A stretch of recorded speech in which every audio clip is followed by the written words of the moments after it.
Welcome back to another Ladder Legends replay analysis. This time between Zigur and Nickname. And this came with the tagline. I played ZVZ with the 4800 Zergon ladder. He played 13 hatch. I played 10 pool. I think I didn't kill enough drones. It's the reason of loss. Did I have any opportunity to win? Coach Eon did also mention that the opening definitely did cite you behind a bit, but I wouldn't say it was 100% the reason for the loss. I'd be more inclined to say scouting past layer completion is what caused it. The mutas being first revealed at your base makes it so you can't push across the map with the roaches to deal counter damage, and getting any hydras may end up being too slow. Should we get a scout on the spire, or the units already out, we would have far more opportunity to win this game. Alright, so let's take a look. Typically, everything that Coach Eon said made a lot of sense. Let's see if we can go and take a look at how much damage we did with our opening 10 pool, and if there's opportunity to get more done, as well as kind of we agree on what the right course of action would be.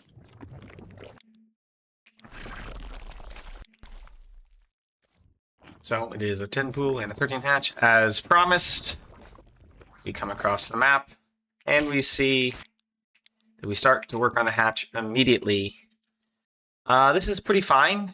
One thing that I'll note is that I think you definitely want to get a hatchery instead of a queen whenever you're doing a 10 pool versus a hatch first, probably a pool first as well.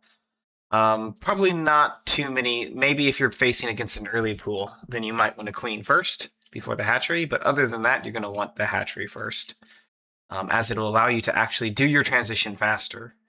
And note also that your queen takes two supply, and so that takes away from the supply that we have to make things, and we have to make this overlord extra early because of it. So ultimately, if we go back and kind of look at this opening to see when this would have naturally fit in, we have our 6 lings on the way, 4 more. You can imagine now we would have an extra 175 minerals, so we'd be at essentially we'd be at like 200 and doing math very quickly, 265 minerals here. And if we look at like when we still have 16 out of 20 supply, we look at when our next larva doesn't really pop at all. So basically, this is the timing right now, around 150, that we could have already been affording our next hatchery. Without, if we go hatchery instead of queen, without any loss of any spending larva. So that's one thing that would help us transition, be able to do less damage and transition out faster. So we're attacking here. This is good. This is good. I think one big thing about this is if we look at that, he's pulled quite a few. He's pulled 9 drones. Technically, before these lings pop, we can fight these 9 drones. Instead of like running away, we can actually go straight for these drones and fight them if we want, as soon as they get on creep. Putting the pressure on the hatchery is fine, but one thing is when these drones are joined by lings, we're going to want to wait for at least lings 9 and 10 to join up before we take the fight. We don't want to take the fight with only 8 lings. We want to make sure that we have the largest amount of reinforcements available. And this also brings up a good point, which is if we notice we're still making lings, and we're making lings 11 and 12 here as well, and then 13, 14. So these probably should all be drones, and if you'll see why, here it's kind of reasonable to wait because we'd maybe take a little bit of a fight here, but like he's going to have lings out, and we'll want to take the biggest fight whenever lings 9 and 10 show up. But after this, it's the queens are going to come out, even more lings are going to come out for him. So it's really not possible to wait to delay the fight any longer. We need to actually take the fight. And so these lings here, lings 11 and 12, 13, 14, they're never really going to enter the fight. So we'd much rather they be drones already transitioning out. So we take this here. We should still be going after drones at this point. It's pretty clear because he pulled all these drones. We're not going to actually get the hatchery. We're not close enough. So we should still be thinking about attacking drones. We shouldn't go back to attacking the hatchery here. And here, any free damage we can get on lings while they're disconnected with the drones. But here, now that he has his lings out, this is now the wrong time to switch and decide to start attacking Lings and drones at the same time. Again, we would want to wait until we could link up with these Zerglings. So we could, if we had continued attacking the hatchery like we did, instead of going to attack the drones and Lings, which I think is a mistake. But even if we'd done that, what we should have done is continue to attack the hatchery, have him come to us, and then kite it away to these Zerglings. And then once we linked up with these Zerglings, then we could fight. However, because he pulled 9 workers, I really think that, and you notice that like we're going to get 2 extra Lings, he's going to get 6 extra Lings.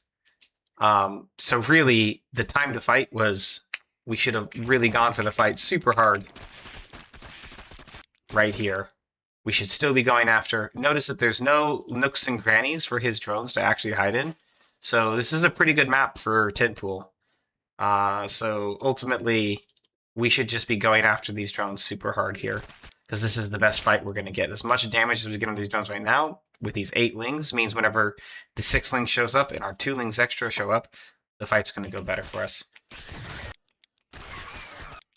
And at this point, we get 3 worker kills, maybe slightly more. Yeah, 3 worker kills. Probably, I would say a wash if we had macroed properly. But since we didn't have an extra, 5 Lings on the map right now. If we had only 1 pair of Lings, or 1 Ling, and then the rest, we had 2 extra drones, 12 drones. We got our hatchery when we should have. I'd be pretty comfortable with this position and kept droning, making sure that we keep droning all the time. I'd be pretty comfortable. So the fight itself, all the micro that happened here, probably wasn't the best. Lots of optimizations, which we've already talked about, but ultimately not spending, like making extra Lings and not spending larva and getting our queen before our hatchery. These are the things that have put us in a bad position this game. Not so much even the fight that happened here.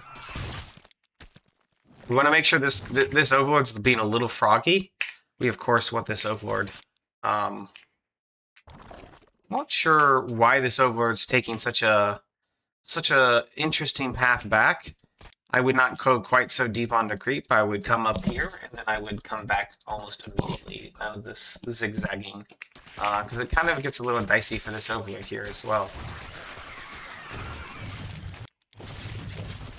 The Overlord dies, actually, because of it. So don't go as deep with the Overlord and come back a little bit further ways. Okay. Now we are behind. And so the way that we get back from being behind is we spend larva on drones. Probably at this point, we do have a base, but we're not really going to be able to get our link speed is very delayed. So we're going to have to play 2 base for sure. Against his much stronger economy. And so ideally we really want to get rid of this Zergling. Only 2 queens for now is good. And now that we have 2 queens, we want to be dumping every last mineral that we possibly can into drones. And we want to focus on getting 16 out of 16, 16 out of 16, spend all this larva into drones ASAP. This is the way that we win. Obviously supply blocks, not so good.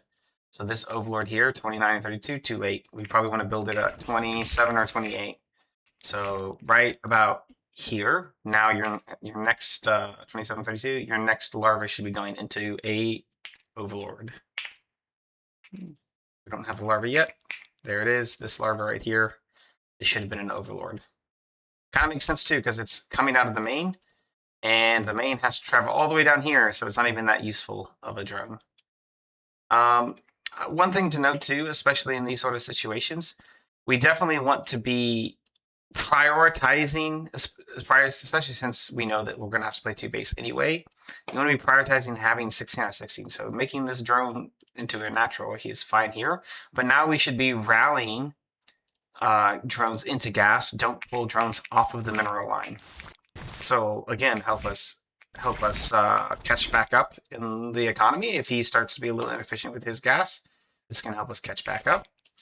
Because again, the gas timing itself is not really going to be the decisive factor. We're not really looking to get link speed real fast and put on a lot of pressure. We're looking to get our economy back up and try to catch up in drones somehow.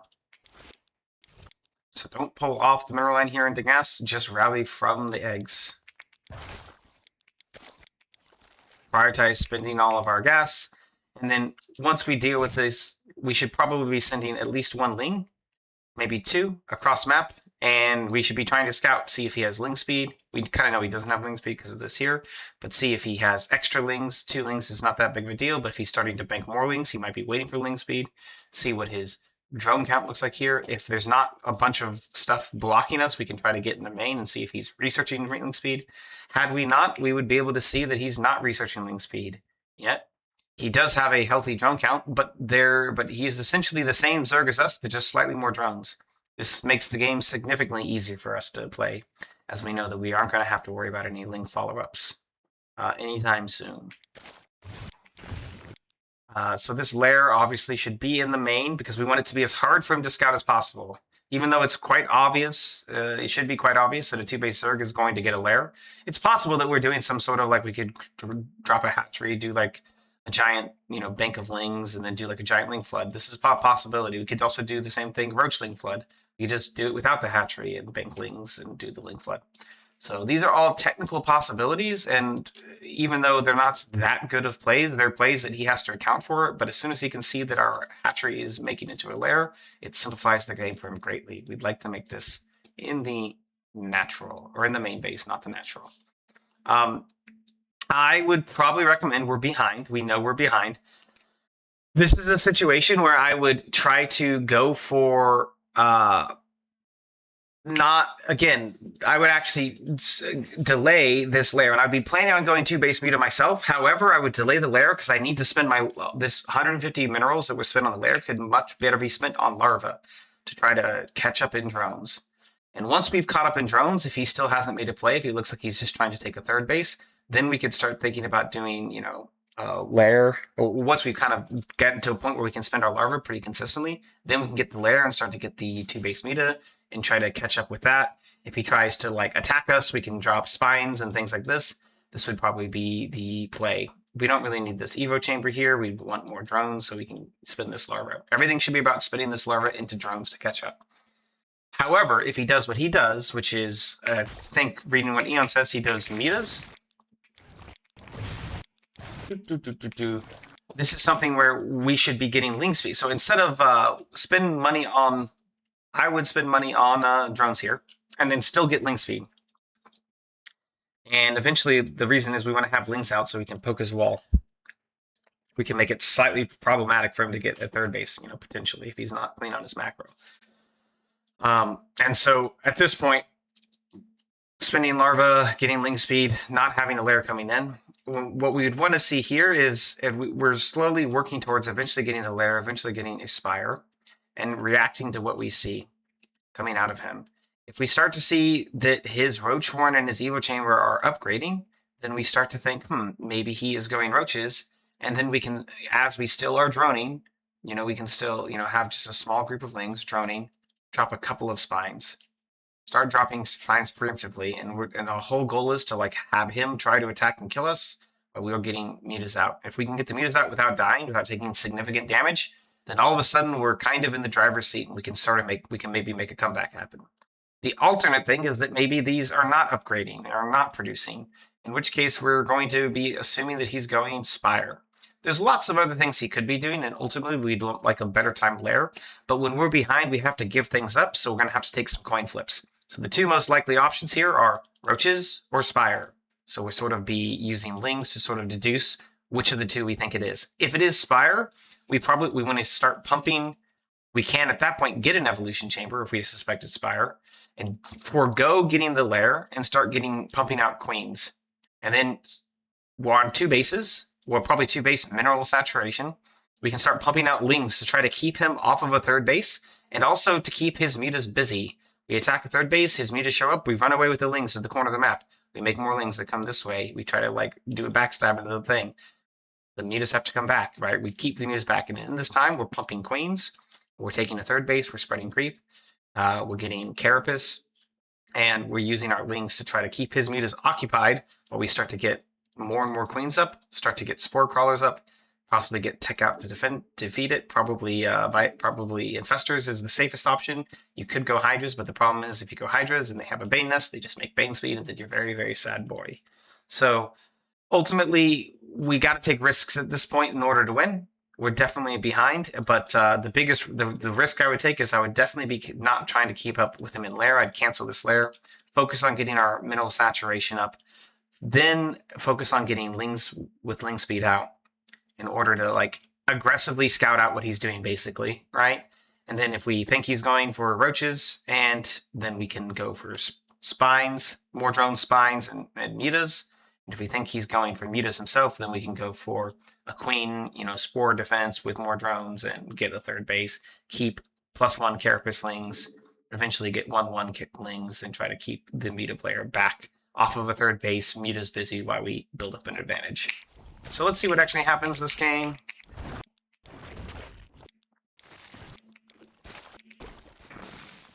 This game, he does go for a very late Spire. Notice he did build these at the front, but he's not upgrading them. So that's would be an important thing to note. This would be a nice target for our 1/1 lings. It would force him to build.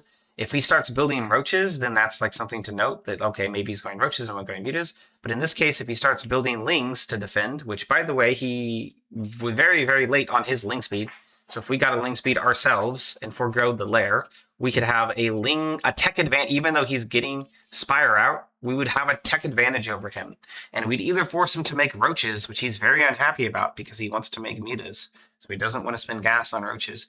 Or he makes slow lings, which is really silly. No one wants to see slow lings defending against speedlings, right? That's very, very bad for the slow ling player.